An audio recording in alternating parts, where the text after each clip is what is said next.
नमस्ते दोस्तों, आज मैं फिर से आप सभी के लिए ज्योतिया व्रत की 5वां कथा लेकर आई हूँ और इस कथा में ज्योत भगवान की अपार महिमा का वर्णन है।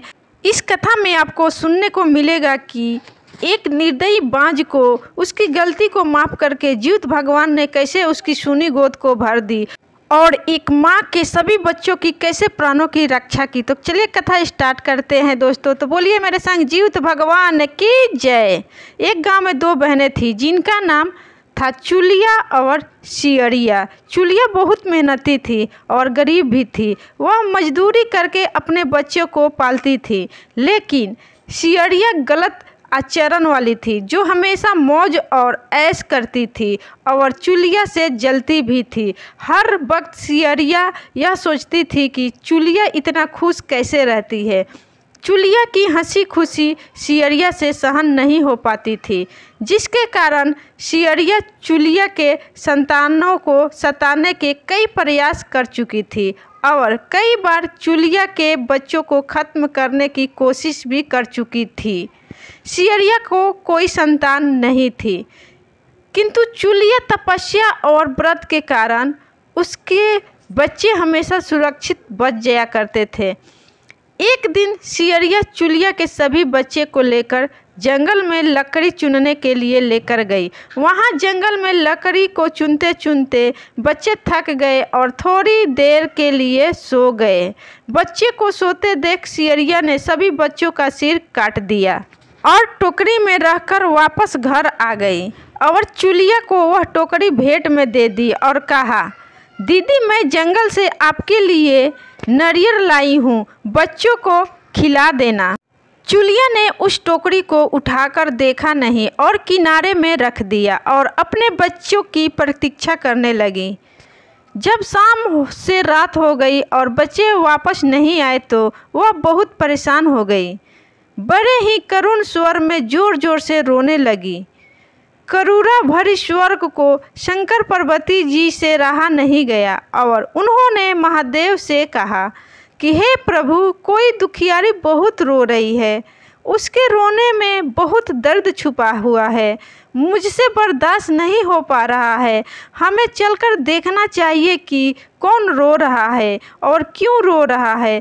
तब इस बात पर महादेव जी ने कहा कि यह मृत्यु लोक है और यहाँ पर यह सारी साधारण सी बात है, लेकिन पार्वती जी के हठ के कारण महादेव जी उनके सामने झुक गए और चुलिया के पास जाकर उसके रोने का कारण पूछने लगे।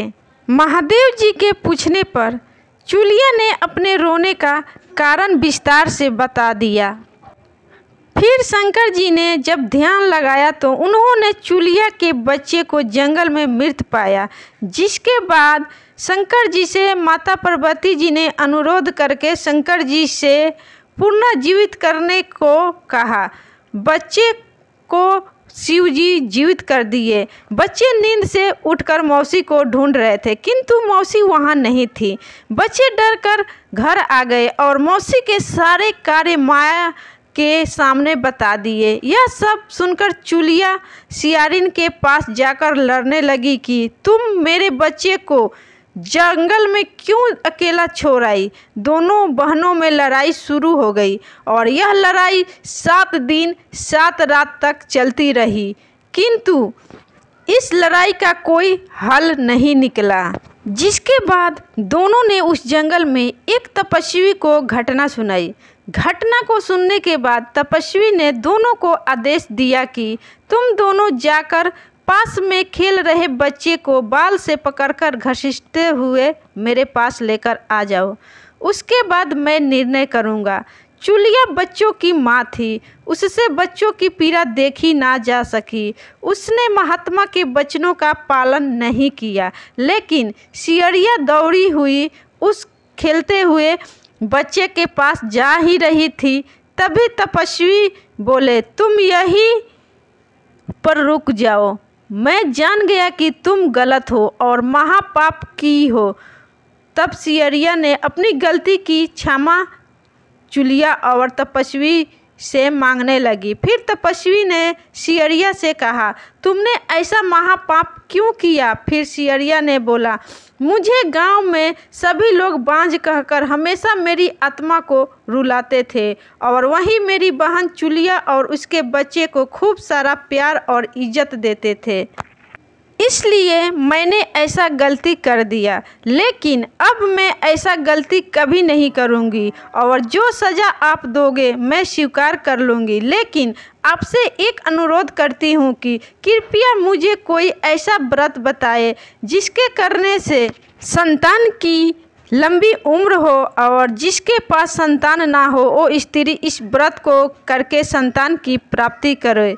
तो इस पे तपस्वी जी बोले, यह व्रत तुम्हारी बहना चुलिया हर साल करती है, तुम इसी से अच्छे तरीके से पूछ लेना। सियरिया बोली, बहना मैंने जो गलती किया है वो माफ़ी के लायक तो नहीं, फिर भी आप कृपा करके मुझे वो व्रत बता दो। चुलिया को अपनी बहन पर दया आ गया और उसने बताया कि देखो बहना, दुनिया में भगवान तो एक ही है लेकिन उनके रूप कई है।